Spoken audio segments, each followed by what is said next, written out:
Can you tell me how long we should stay on each segment? Should it be... I will tell you the cue is to watch his finger. Okay. So what will happen is, not that one, not that one. What will happen is when he's watching the time, so when we're getting to the point that we need to transition, you'll see him go into the position where he's ready to close that segment out. And I'll point, and I appreciate just get that. ready. I am. All of the equipment is really incredible. This is like happy day for him. Oh It my is. It is. It is. It's a happy day. It would make, you know what would make me happier? What? If I got paid for this. I know, right? That would make me happier. One day we will. Yeah, maybe by episode 512, Well, I'll collect a check. I know. Welcome to episode 52 of Black, White, and Blue in the South, the podcast for discussing Democratic politics with a Southern flair. I'm Bill Kimler. I'm Jamil Brooks. And I'm Michael Ayer. And those voices are coming to you from our recording back on January 26th. You see, Jamil and I had recorded for over 2 hours with Michael, so we had no choice but to break that up into a two-parter. And today, you're getting part 2. Normally, you would have gotten this episode 2 weeks after the prior one, but the Philadelphia Eagles, Go Birds!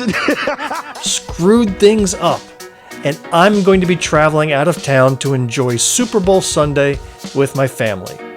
So we're releasing part 2 early before the items we discussed get too far out of date. And already so much has happened since we recorded. Tragic airline disasters, tragic White House disasters, tariffs and Musk and the U.S. Treasury and the cabinet clown hearings, not to mention all the stuff happening on the home front. It's been a year full of Januaries for sure. So Jamil and I will be back after the Eagles' victory. Go Birds! To help make sense of whatever clustermuck is going on. But right now, let's get back to our conversation with Michael Ayer, candidate for South Carolina Democratic Party 3rd Vice Chair, already in progress. Jamil, we've been at this episode for 13 hours already today. I know. I looked down and I went, whoa. But and there's so much news to cover. Well, we gotta... Like these last 2 weeks, I feel like we've already gone through 4 years of a Trump presidency in 2 weeks, right? Yeah. And there's so many things we didn't cover. So we're going to do a whirlwind tour of the news. I'm going to beg us not to go too deep into any subject. Let's go. We're going to try to keep light, give our audience the information they need and maybe some context. Michael, can you stay for this? Absolutely. Awesome. Here we go. For up-to-the-minute reports, stay tuned to this station. Now the news. Deportations have begun, Jamil and Michael. The White House and the ICE Enforcement Agency, they posted a statement claiming that they were only going after violent criminals who were here illegally. What has been the actual result? Anybody that looked like they fit the part. That's what's going on. So already we're hearing reports of ICE raids throughout, primarily the blue states, by the way.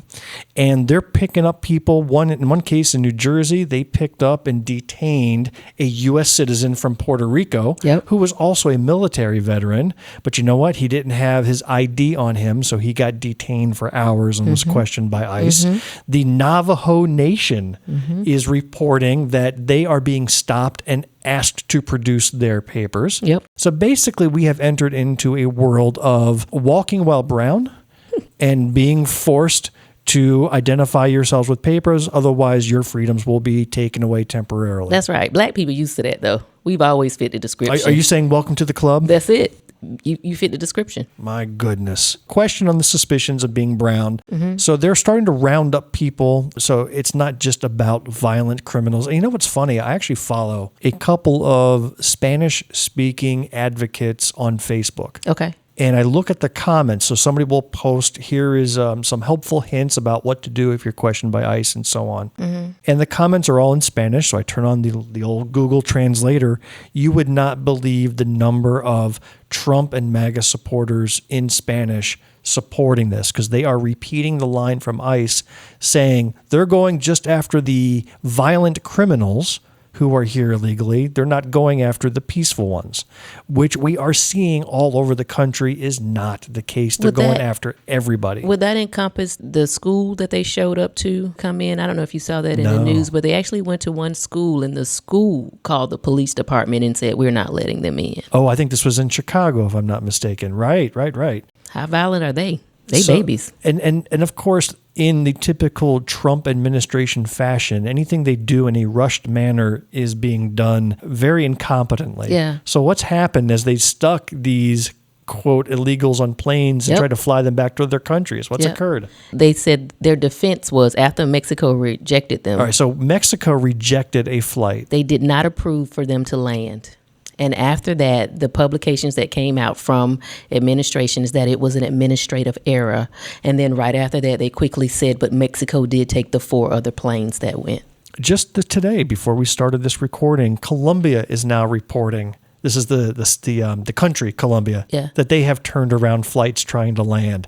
You can't just send jets that's not your country. to land in other countries without getting everything approved in advance. You want to get some approval first? No. I'm telling you what's going to happen. They're just going to start pushing the people out of the planes. Throwing parachutes on them, hopefully. Oh, my gosh. And just dropping them off. I mean, that's what they're going to do. You think the Trump administration has any empathy whatsoever for what they're doing? It takes forever for you to actually get through the process of becoming a citizen and letting people know that you are in these states. But you know how time consuming that is. But when it comes down to ICE going in and just pulling people out, they're not vetting. These people are being shipped off like they're nothing and taken back to countries that they left. And some of our really good citizens, really good people, are a part of the people that's being pulled. You pulled a vet. You pulled a veteran. There is a person who fought for you. You can anonymously send tips as to where illegals might be to ICE, and ICE will show up. Yes. So we can send tips to Republican headquarters. Yes. We can send tips to, There's an Christian SRO nationalist. in Greenville. Yeah. He's an SRO, and he is sharing the post, and I don't know if you've seen this on social media. In Lawrence County. Yeah, he's sharing the post that, hey, if you see anything, this is the number that you call. And he's an SRO. That's a school resource officer for those that don't know what that is. Yes, so you have children in these schools, and he's going to be reporting them.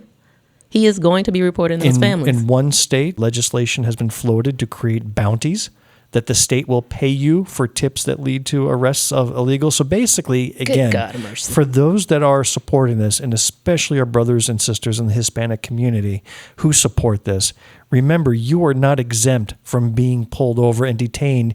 I will fly right by a police checkpoint. Jamil, you will fly right by a police checkpoint. Michael, you'll probably get pulled over because you're suspicious as all get out.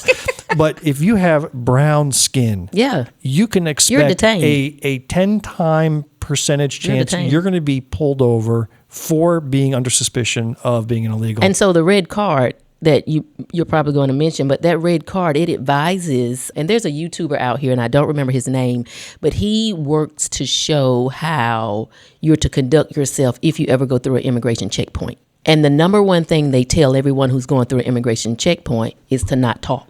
So if you look at our show notes, there is a link to a page from the Immigrant Legal Resource Center where you can read and even print out your own red cards and distribute them locally, and I encourage the communities to do so. Yeah. It's a very small card, front and back, that gives very specific instructions in multiple languages. So this doesn't just apply to South American or Mexican immigrants. This could apply to Vietnamese or anybody from the Philippines or wherever. Yeah. This red card provides very simple instructions front and back on what to say, when to say it, and how to conduct yourself to give you the fighting chance that you deserve. What's next is it's saying don't talk to the ICE, don't open the door, and they want you to show your card through the door, like if they're coming to your home. What we have to position ourselves for is what happens when you don't open that door. They're like vampires. The rule, if you invite them in, they get to come in, but unless without the invitation, they can't come in. This is going to be a clustermuck all over again, but yeah. Do I have to bleep that? I'm not sure. I have to go. I said muck. I took out the F and put in. But even though it still sounded kind of nasty, so I gotta go check. I think on that. I've said that like twice today, maybe 3 times. My bad, but that's what it is. All right. Next, we're going to hit the very sensitive topic of the January 6th rioters, an event that shook the nation. And in his first week of office, Donald Trump has issued a blanket pardon to every single last one of them, and out of prison they are. Yeah. Yeah. How does that make you feel as an American, Michael? Just bad vibes. It's just not great. Including the previous segment was just adding to not great feelings in America. I also feel like there's such a connection of being suspicion of being a criminal for some people, and then, you cannot at all be considered a criminal for others, that I just feel like is very curious. Yeah. Yeah, one historian wrote, this was a Princeton University historian named Julian Zelizer. He wrote, Trump will go to great lengths to protect those who act in his name.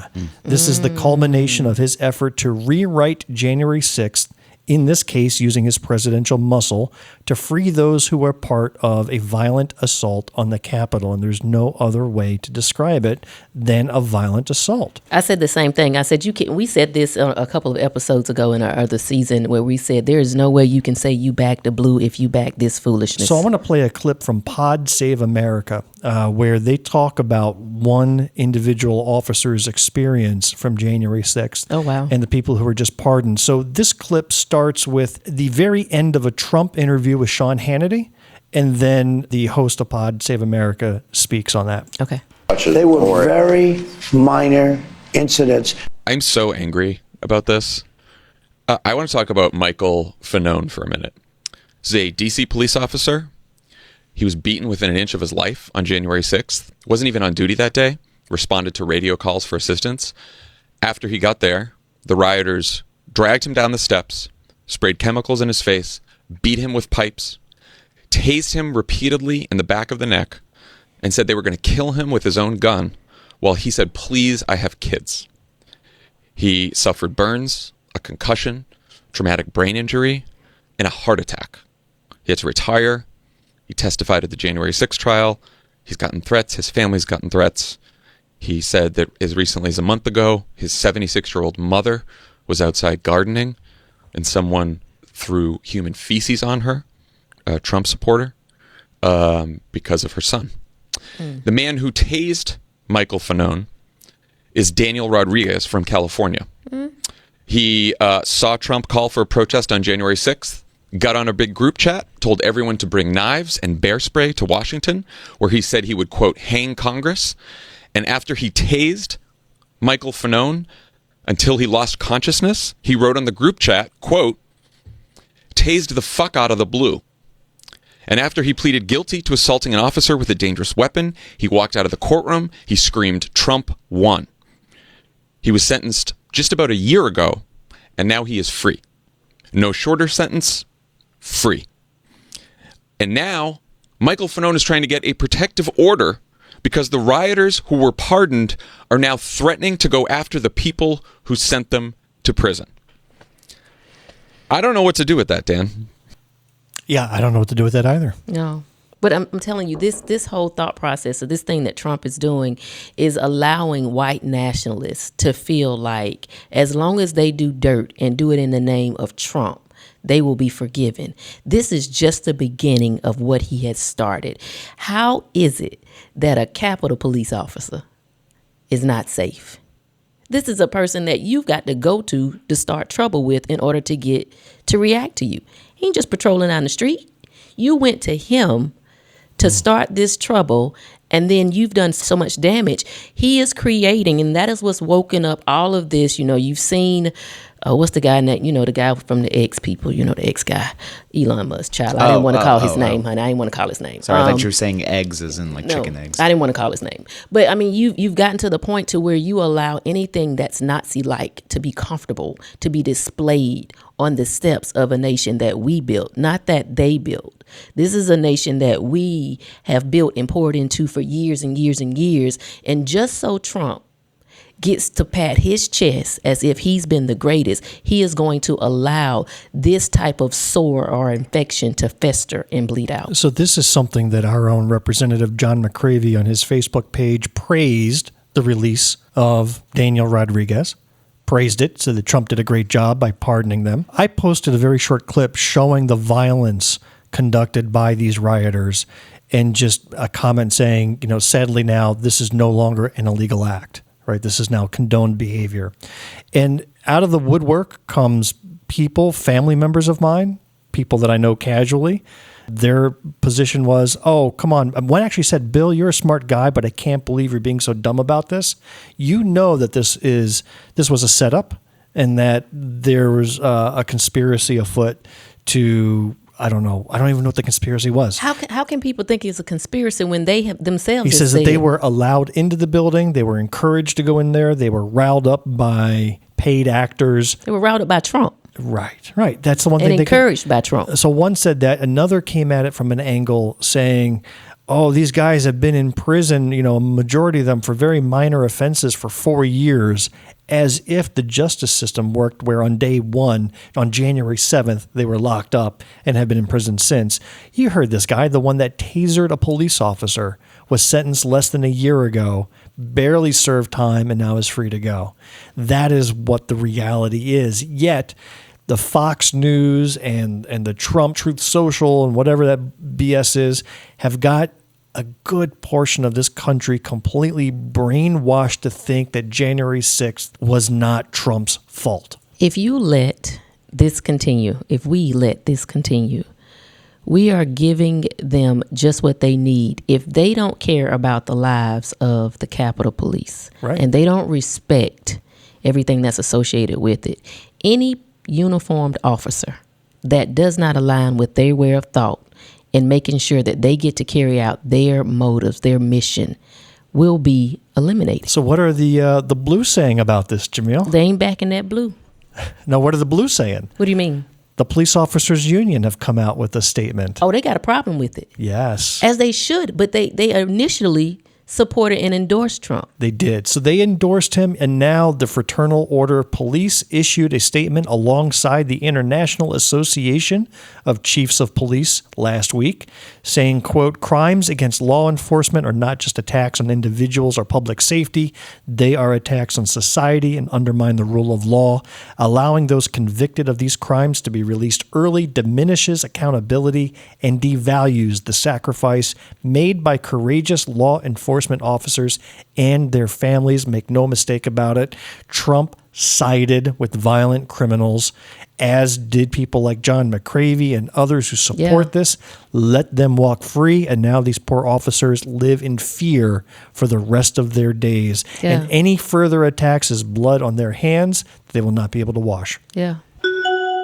So while we're on the topic of Trump, and we're going to move to some more fun topics after this one, but we actually had an unexpected warrior for the cause of righteousness step up to the stage in an unexpected way and take the nation by storm. Have you heard about Bishop Mariann Edgar Budde? Good job. Oh, my goodness. So there was this prayer service that, first of all, donors had to pay to get into. Yeah. That the presidents all go to in this case. So there's Trump with his minions sitting in the front row. I'm going to play a clip from Bible scholar Dan McClellan. Now, this is a guy that I listen to religiously. And I mean that pretty seriously, too. He talks about the Bible all the time, but he comes at it he has a podcast called Data Over Dogma. Okay. That just resonates with me, being a data guy, right? It does. So he's going to talk about what she said, and plus a clip of what she said, but he puts it in context that I think resonates with a lot of people. Today's Christian nationalists stand condemned by the prophets of the Hebrew Bible and by Jesus in the New Testament. Hey everybody, I'm Dan McClellan. I'm a scholar of the Bible and religion. And while today's Christian nationalists were not around when the Bible was being written, there were absolutely people around who exploited their religious communities' identity markers and means of costly signaling and credibility-enhancing displays to advance their own interests and structure power and boundaries and values. Talks like a professor. In their favor and over and against the interest of minoritized, marginalized, and oppressed groups.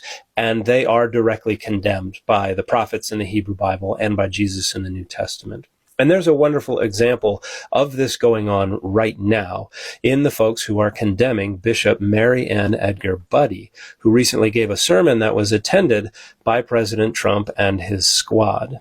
And in that sermon, Bishop Budde spoke directly to the president and said, "Let me make one final plea, Mr. President. There are gay, lesbian, and transgender children in Democratic, Republican, and independent families, some who fear for their lives. And the people who pick our crops and clean our office buildings, who labor in poultry farms and meat packing plants, who wash the dishes after we eat in restaurants and work the night shifts in hospitals, they may not be citizens or have the proper documentation, but the vast majority of immigrants are not criminals. They pay taxes and are good neighbors. Our God teaches us that we are to be merciful to the stranger, for we were all once strangers in this land.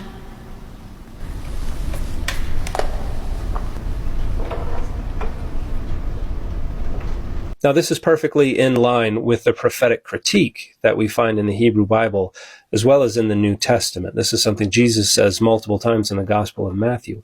I will have mercy and not sacrifice. The idea being, the purpose of the law is to generate mercy and righteousness and a just society. And while there are performative aspects of that law, if we engage in those performative aspects to put our piety on display to the public, while privately grinding on the faces of the poor and refusing to come to the aid of the poor and the helpless and the needy and the oppressed and the widow, the performance of those public aspects of the law becomes sinful. That's the prophetic critique that we find in Isaiah, that we find in Micah, that we find in Amos, that we find in comes Jeremiah, with receipts. that we find in a number of different places, and that is also taken up by Jesus. It is a critique of those who prioritize the performative features of the law and neglect the weightier matters of the law, namely justice and mercy. And that's all that the good bishop is asking for. Show mercy. What do you think of that, Michael? How about that clip of Bishop Budde? It was pretty special. I'm glad that the editors of that video even focused on the reaction shots too. I think that is what stuck out to me. It was immediately the contempt for why do I have to think about this? Why do I have to listen to this person who again is pleading for people's lives and could not be bothered? Yeah. That the head shake at the end. Oh, no, this is not. And again, the small comments from the now president and now vice president to their wives, one of whom is, in first generation immigrant here, right? We were once strangers in this land, and this is not something that I have sympathy for. I thought the same thing when he looked at Melania, and I thought, well, you were a stranger in this land too. Would you see Melania smirk? Yes. And I went, girl, that could have almost been you if you hadn't been in the right place at the right time. So Michael makes a great point, focusing on the reaction shots of those. And I encourage those of you listening, hop on over to our YouTube page. You can watch this video in our podcast there. Melania smirking. His kids are sitting behind him looking like idiots. J.D. Vance is looking around like... I hope he wasn't looking at his wife. Right? No, he was during the thing. Okay, what'd she say? She should be able to relate to this. There were some comments that they had, but I wasn't 100% sure what they were saying. You both are looking at your wives, and your wives could have easily been the group of people that she is pleading for. So Bishop Budde has now received the ire of MAGA World, calling her sermon completely inappropriate for a church service. Yeah. And I really wanted to include a biblical scholar into the mix. I had an educator who I almost had to click the unfollow button. Former educator. We taught at the same place, and she said that she felt that this bishop was out of place because that is where she mixed church with politics, and she should have never done that. And I went, so you missing everything that MAGA is doing. They have drenched, the whole MAGA is drenched in a Christian cloak. And you're going to tell me she said something that is all throughout the Bible. Listen, I just challenge you to walk into one Southern Baptist service and find one preacher up there not talking about politics. How can you not? Every last one of them. I've been in them here in the South. They are all very specifically talking politics. They even say vote for X, vote for Y, pray for Z. Yeah. And so here is a bishop asking for mercy for those. and now it's become an unwelcome message. And in that same Bible that they are running around beating people over the head with, there was Queen Esther who went to the king and pleaded for the people to not deny these people their rights to life. I did not realize you were a biblical scholar. You never know what your Jamil. girl know. You never know. Wow. It's deep. So TikTok went down for about 24 hours the weekend before Trump's inauguration. Distraction. In a very bizarre set of circumstances. So setting the stage, a law overwhelmingly passed by both Republicans and Democrats in the House and Senate and signed by President Biden claimed that TikTok was a national security threat and they had to divest. To explain this the best is the best explainer I've come across, was Elmo, the lovable Muppet from Sesame Street. I'm going to play this clip here in the studio. And I don't know how much of it's going to be released in the podcast because it's filthy, Elmo. No. It's one of my favorite TikTok accounts. You'll see the full video in its entirety on our YouTube publication of this episode, but for the listening audience, I have to be as family friendly as possible. And if I played the full clip, it would just be one long beep. It would. Okay. It would. But I have never heard the TikTok issue explained so clearly. So can I play it? Are you okay, Michael? I just want to clarify that we're going from the words of Jesus and God to now this. It's a right? really bad Is that- transition. is that- Elmo. is that- I that- felt it that's made what we're- perfect that's sense. what we're doing? Okay. But I'm just the producer here. All right, here's Elmo. And for those listening, Elmo's playing two parts. He's play acting a conversation, first starting with the government and then with TikTok users.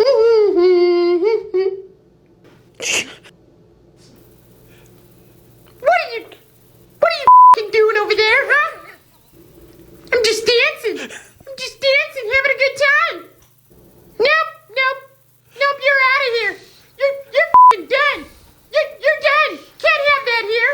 Can't have fun times here. F*** that shit. But what about the other guys? What about them? Oh, they're fine.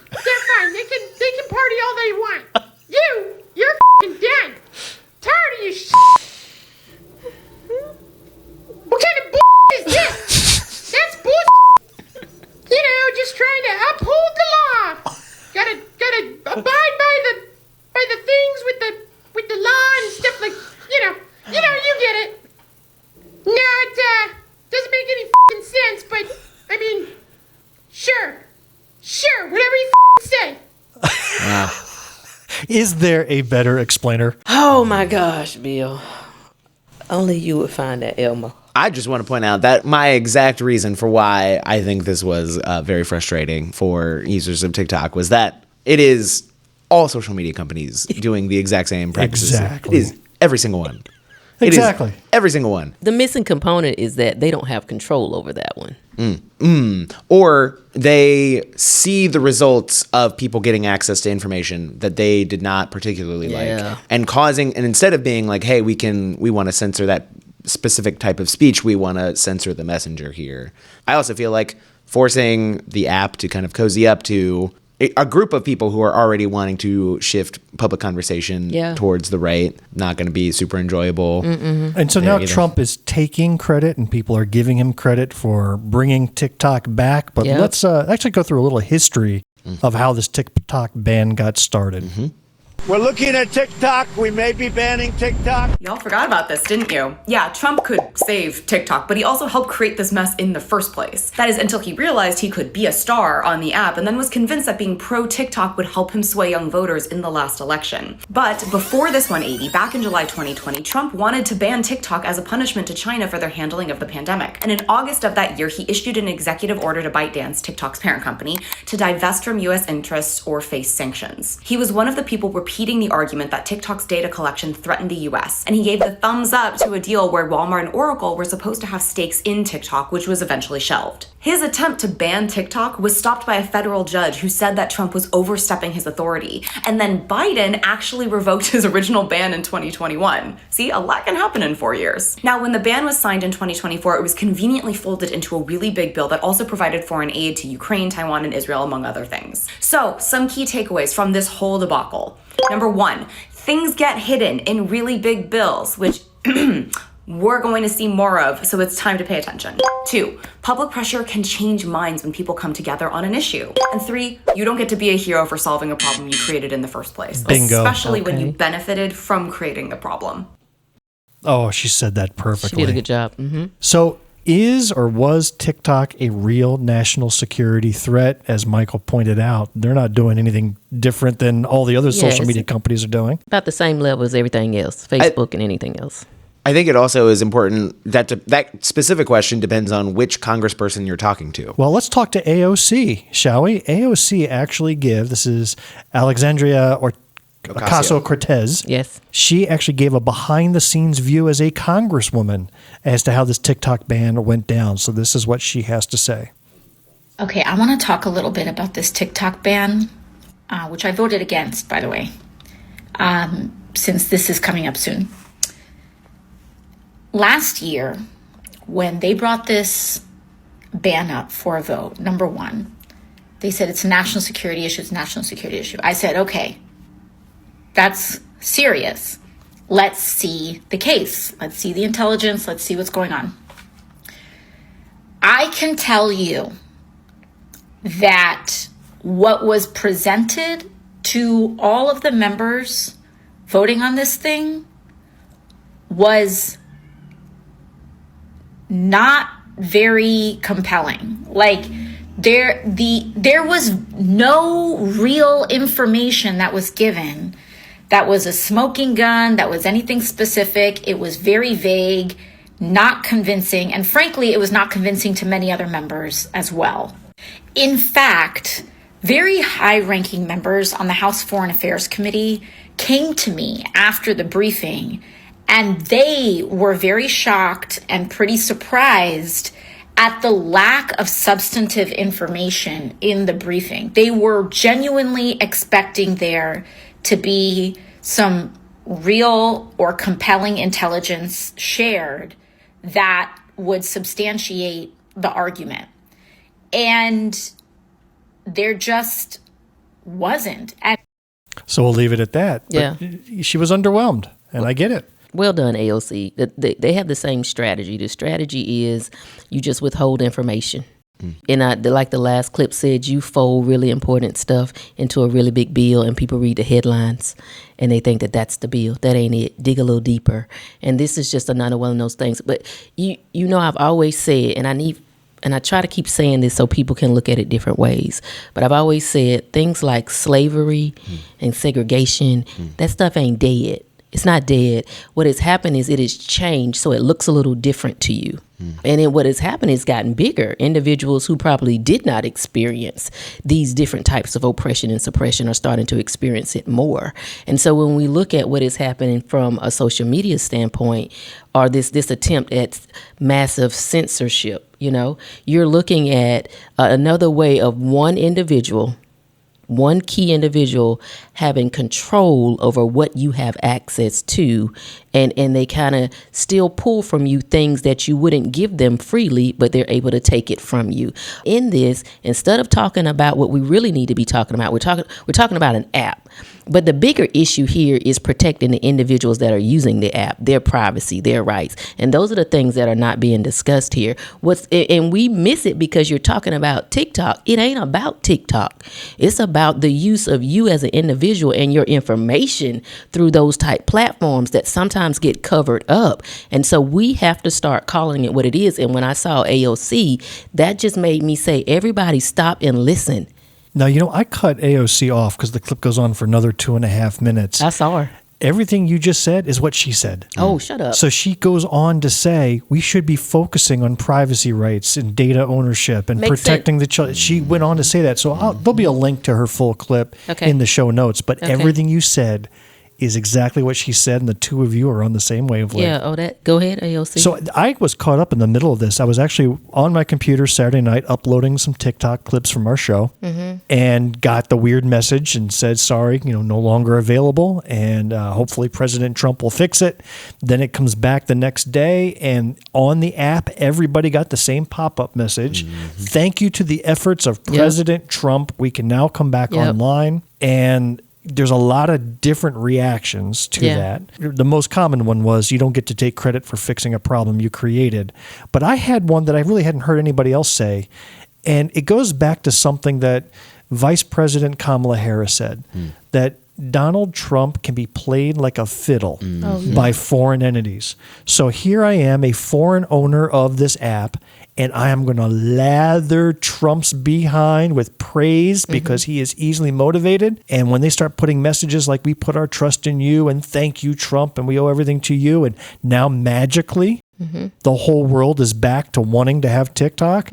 Yeah, they just played him. Yeah. He is not able to stand firm and can be manipulated by dictators all over the world. And we just saw it happen here with the TikTok app. Yeah. Adding to this company is just going around the will of Congress. Let's just say that there's like this very important, national security reason that Congress voted to pass this bill, and yet this private company can now go around the will of Congress, which supposedly represents us, but directly to this one guy. Isn't that scary? Yeah. What does that look like? I believe somebody told us. So the latest developments here are that the White House, and this is Trump and his minions, are working with Oracle and other U.S. investors, and the CEO of Oracle is one of Trump's biggest donors.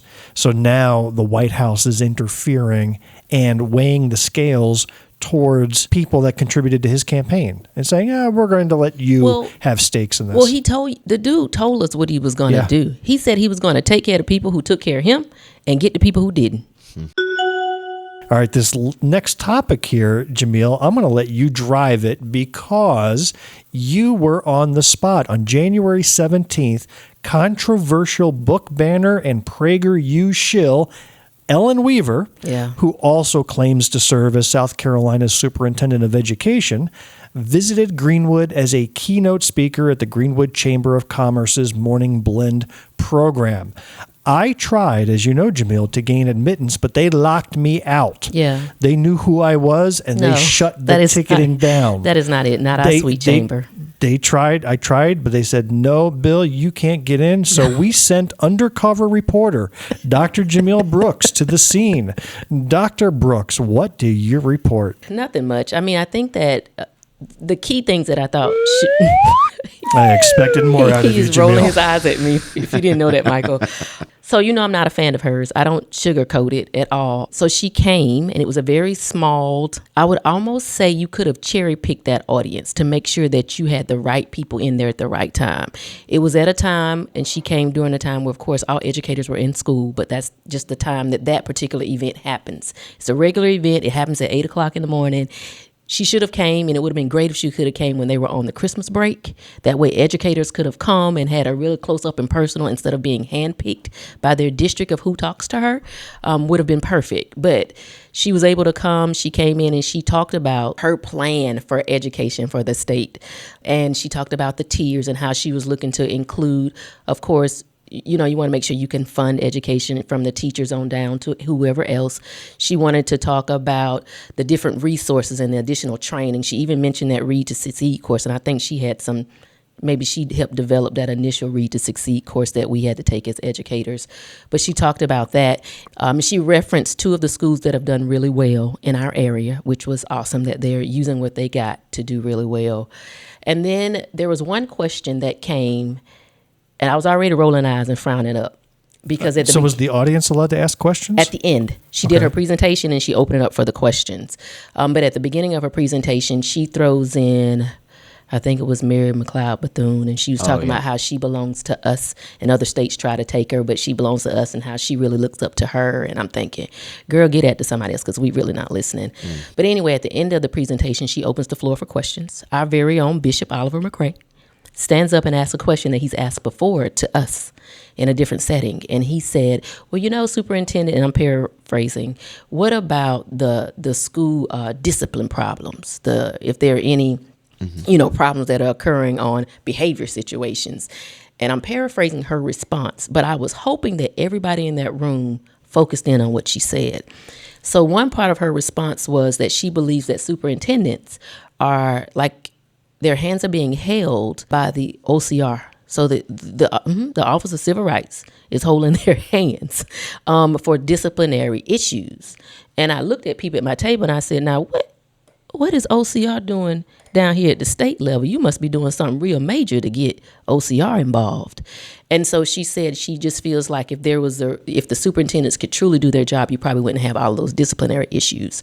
So in the show notes, they'll be able to go and look and see what issues the OCR is taking on. OCR is taking on things like sexual harassment, racial harassment, things of that nature. So according to Ellen Weaver, if we can just sexually harass the students and throw racial epithets at them, then we'll have a better disciplinary situation. I don't know. And I kept going, this is not the road we want to go down, to say that OCR is tying the hands of superintendents, hands behind their back. Because when we're looking at the issues that OCR takes on, these are major issues that make it to OCR. And I don't think that's what Bishop McCrae was asking. He was asking at the school level, when there are disciplinary issues, what do we think about those? Do we think those are impeding the process of learning? That's where he was going. But her response was OCR. She used that moment to talk about OCR instead of using that moment to talk about anything else that relates specifically to what's going on.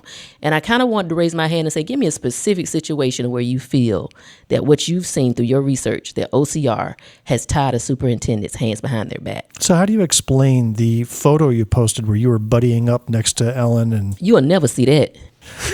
I'm not Snoop Dogg. You ain't gonna never see me. But seriously, I did see. I'm not Snoop. I did see Bishop McCrae side by side, getting a photo op with her, and I didn't understand that. And I wonder, and maybe it's just me being petty, but I don't know that I could stand next to a woman like that who's done so much harm, or representatives who have done harm like that, and just politely smile as, well, we're going to put politics aside, because it's those people's politics that have caused so much suffering in our state among the people. I just don't know I could bring myself to smile. Yeah, no, and I was standing there and another young lady came up as Weaver was walking off. Can I get a picture with you? Can I get a picture with you? And I went, Like moments like this, we should really think about who we're going to stand beside and smile in these type moments. You just took a shot at an organization that makes sure that you're not being harassed, that protects the weak. When the big fish wants to come in and swallow you up, somebody has to stand in that gap. And what it seems like we're trying to do is eliminate anything that can stand in the gap that goes against what their ideologies are, and that's a problem. And so when she said the office of OCR, I looked at my group and I said, I hope people can see past this, but I'm telling you, the group that was in there did not see past this. They kind of went right along with it like, oh, great job. I thought about two bills that were introduced, and these will be in the show notes. So the Senate Bill 243, and then the House Bill was 3217. The Senate bill gives the parents' rights to educational rights, right? And in that bill, they're talking about how the parents have the right to pretty much, I'm paraphrasing so people understand it, to show their children their ways, to train their children up in the way that they should go, unless the government feels that you can't do so. And one of those rights says is you should be able to direct the moral and religious training of your child. But then the House comes right out with a bill that they introduce. And on this bill, it's Representative Beach, Rankin, McCravey, and Vaughn. And what they want to do is make it a requirement to display the 10 Commandments. So if I have the right as a parent to morally train my child in the way that they should go, how do you turn around and produce another bill that says, but while you doing it, I'm going to go ahead and put these commandments on the wall and make sure your children see them every day? Have you met Superintendent Weaver at all, Michael? I have, in different aspects. She came to spoke to the Columbia Chamber. I'm sure she gave the same kind of presentation. She did not bring up her opposition to the Office of Civil Rights. I don't remember, at least. I have met her. I have spoken to her, but I also have seen the wide work that has been done specifically to try to produce new policy so that we can censor books statewide. The superintendent is supposed to be in charge of public schools in South Carolina, and yet she's advocating for these vouchers that will take money away from these public schools. Yeah. Can you imagine what it'd be like to have a state superintendent actually defend the institution she's in charge of? Wouldn't that be something? I have also heard the same things where she will cherry pick specific quotes without context from historical African-American figures in American history to support her broader thing, but without any finer context of what was Frederick Douglass doing during that time? Yeah. Oh, what was the greater context for Mary McLeod Bethune teaching African American women across the state of South Carolina? What preceded that? What prevented them from going to schools in their local area? Well, Jamil, we appreciate you being there on the spot. Did you want to wrap up on that subject? Just to know that if she's doing all of that, I bet you that's none of that PragerU. She's not going to use it in the capacity that it should be. So I don't think you want to just use black folk out there just so you can say you talked about a little bit of black people too, because we see that.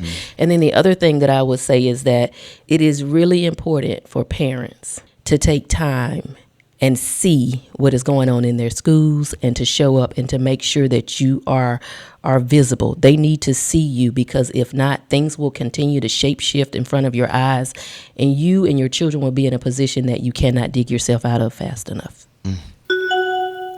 So this last bit is going to be saved for a little bonus episode. The original podcast took over 17 hours to record. It did. So this little bit I just couldn't leave out, especially not with Michael here. A couple of leftover clips that didn't fit any specific topic, but having seen them, they were so powerful, we just had to include it in our show and share it with the audience. Okay. So the first two are actually from AOC as well. All these journalists are like, Congresswoman, are you going to the inauguration? Congresswoman, are you going to the inauguration? Are you going to the inauguration? Let me make myself clear. I don't celebrate rapists. So no, I'm not going to the inauguration tomorrow.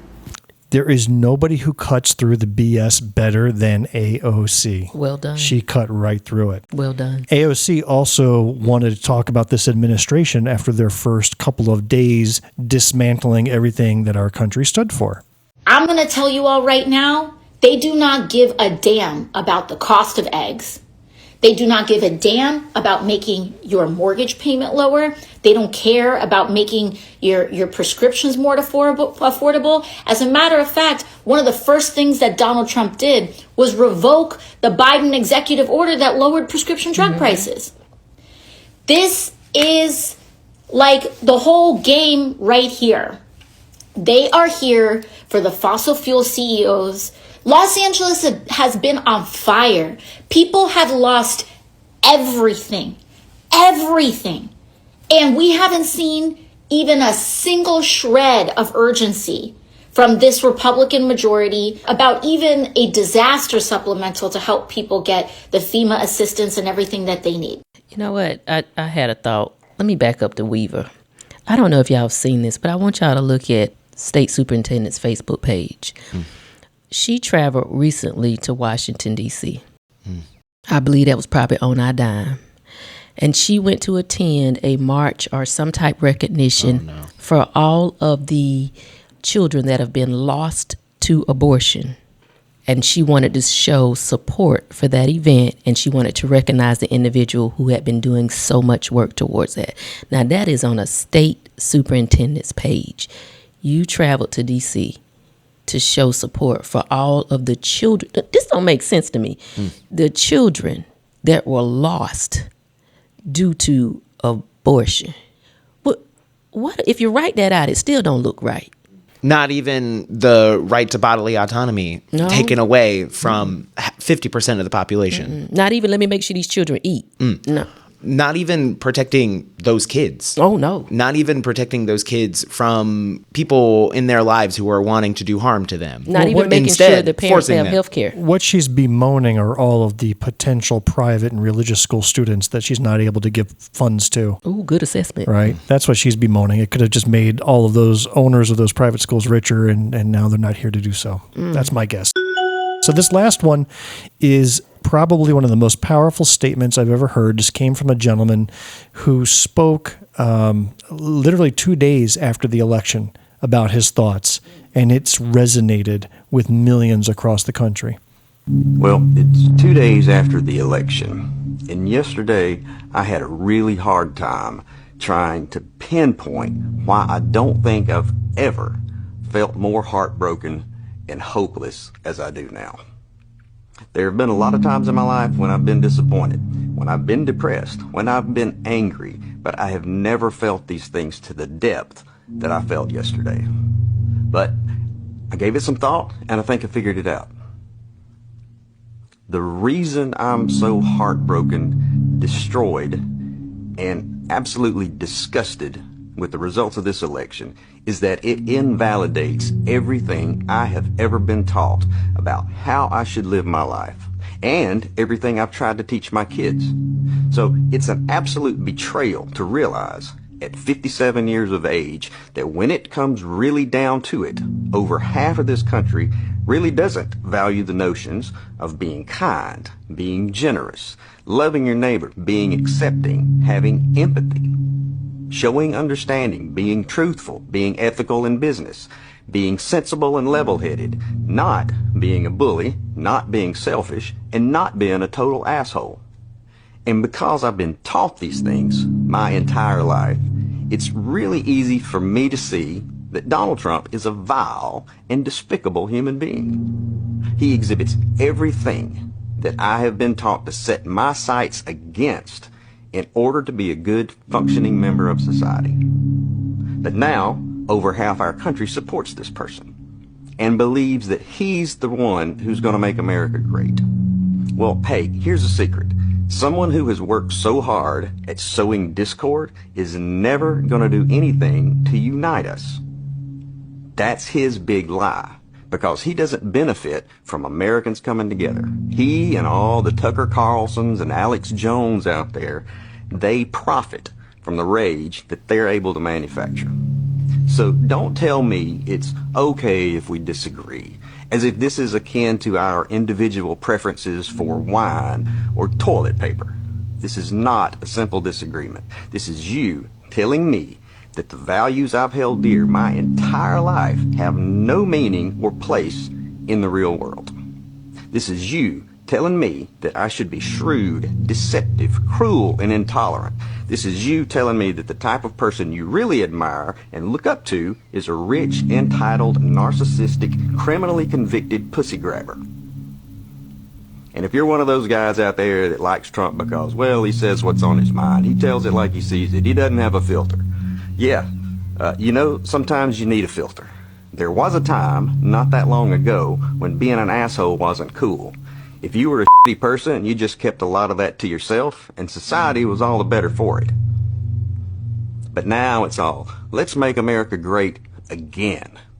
And what I'd like to know is, what specific time in American history are you talking about? What year exactly? Because for a lot of folks, this right now, this current time in American history is the greatest. And you know that. And for some reason, you don't like it. It's like this crazy idea that giving certain rights to someone else somehow takes some of yours away. Or are you just pissed that you're not special anymore? And so you can feel special again, you'll be more than happy to drag us all back 70 years when our black brothers and sisters had to drink from separate water fountains, or back when if you were non-straight, you had to stay in the closet. Personally, I'd like to go back to a time when assholes had to stay in the closet. And don't tell me, oh, don't be stupid. You're getting it all wrong. It's really about none of that. It's really about the economy. As if that excuses the behavior. You're willing to overlook all the other fascist rhetoric because all that's doing is showing your wives and your daughters and minorities and LGBTQ and other marginalized groups that you're completely willing to throw them under the bus as long as you can save 5 cents a gallon on gasoline. Did your stock portfolio get a bump yesterday? Well, good for you. Maybe you can sit offshore on your new boat and watch this country burn to the ground. The reality is that as a country, we had the opportunity to take the high road, to stand for something higher than our basest instincts, to stand for equality and fairness, to stand for the overall good of everyone. But over half of y'all kept us from taking it. And the whole world was watching. And you know who else was watching? Your non-white friends, your non-straight friends, your wives, your kids, your daughters. So to anyone who actually does claim to value those higher ideals, you know, the ones I mentioned earlier, the ones we were taught as kids in Sunday school. Yeah, Christians, remember Sunday school? If you claim to hold any of those same values, but are at the very same time enamored with Trump and perfectly pleased with the outcome of the election, me and millions like me deserve a explanation. Well done. So I know that was lengthy, but if there was a guy who kind of summarized everything we were thinking, it's this guy here. That's it. Said it perfectly. Golly. Am I leaving us on a happy note here or what? Yeah, he gave me hope. Well, that's a wrap for this episode of Black, White, and Blue in the South. We hope you enjoyed what you heard. Please take a minute and leave us a rating and a review of our show. It'll cost you nothing, yet it'll mean everything to us. If you do, it'll trim our show down from 5 hours down to a more manageable time. If you are a blue dot in a red sea, keep the faith, keep up the hard work. Change only happens over many years of work and dedication. And Michael Lair, we thank you for spending time with us today. Yeah. You gave up your Sunday to be here on the show. Yeah. And so we thank you and wish you the best in your campaign for South Carolina Democratic Party 3rd Vice Chair. Yay. We're going to close out today with the words of a man who was a musician, a poet, and a visionary ahead of his time. His name is Frank Zappa. Let's listen to what he had to say in an interview on The Charlie Rose Show in 1988. You weren't even born then, Michael, were you? Neither you, Jamil, right? I was here 10 years. Okay, so I was almost out of high school at that point. So here's what Frank Zappa had to say that just resonates to this very minute. What I'm saying is that if you were going to be a Republican, you ought to focus on what Republicans are supposed to be good at, which is let's do business, okay? Yeah. And I think business is good for the whole world. People like to do business. But when you start trying to legislate morality, you've got a problem. You know, it doesn't work. It hasn't worked in the past. It won't work in the future. Yeah, but if anything goes, there's got to be some sense of responsibility, don't you think? There's a difference between responsibility and adherence to dogma.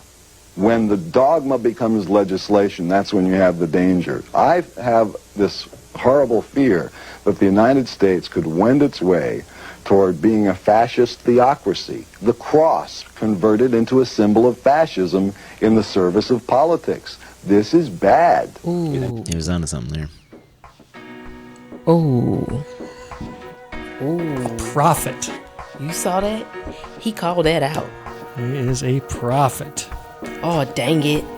Dang it, dang it, dang it. Wow.